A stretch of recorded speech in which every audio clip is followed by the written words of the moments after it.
Well, thanks for visiting us this morning at KTALnews.com. I'm meteorologist Josh Morses. This is your Thursday morning forecast update. We do have just a very slight chance of seeing a few afternoon thunder showers today. I think most areas will probably stay dry here through Saturday evening, but our next decent chance for rain area-wide will come Saturday night into Sunday morning, and then scattered storms will be expected for much of next week. And the storms this time of the year, next week or two, we'll have to watch those for some high wind. The tornado and hail threat will be low, but we're getting into that time of the year where we get those big windstorms that move through, and we could begin to see some of those over the weekend. Those of you up early this morning, out the door before 8 a.m. or so, we do have some fog north of I-30. Visibility has been dropping off across McCurtain County. Again, some wet ground there from all the rain that we've had recently, and temperatures kind of cooling into the low 70s there, allowing some of that fog to develop. Shouldn't be around for too long this morning.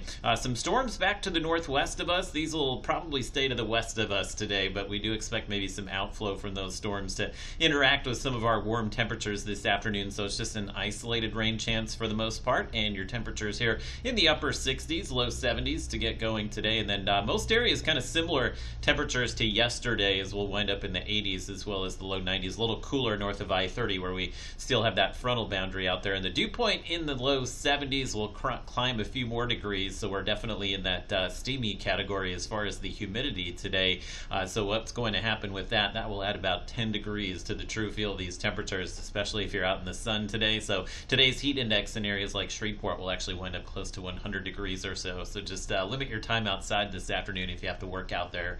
Definitely drink a lot of water and take as many breaks in the air conditioning as possible. Again, low-end storm chance today.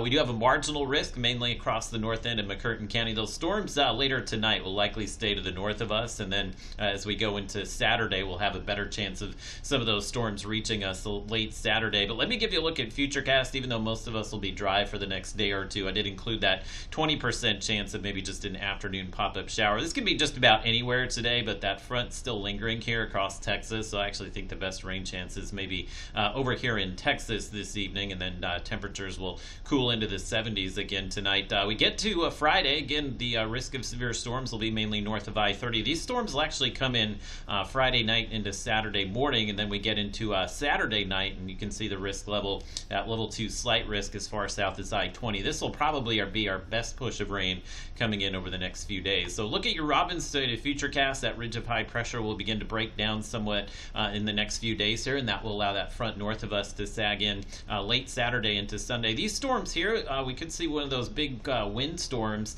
that makes its way through here, so we're going to have to be on high alert Saturday night into Sunday morning for some damaging winds, the kind of winds that could cause some power outages here, and we'll likely see this pattern repeat itself maybe several times next week as well. Looks like we could have some storms Sunday night into Monday, and maybe again Monday night into Tuesday. So some pretty active weather heading into next week. Rainfall map continues to show about 2 to 3 inches of rain area wide here over the next week or so. So that will keep our lakes and rivers running very close to flood stage. Most of us just below flood stage, but we'll see those levels stay pretty high through next week. We'll be on the cooler side of the front though with all the rain. The temperature is in the 90s through the weekend, but likely cool back into the 80s next week.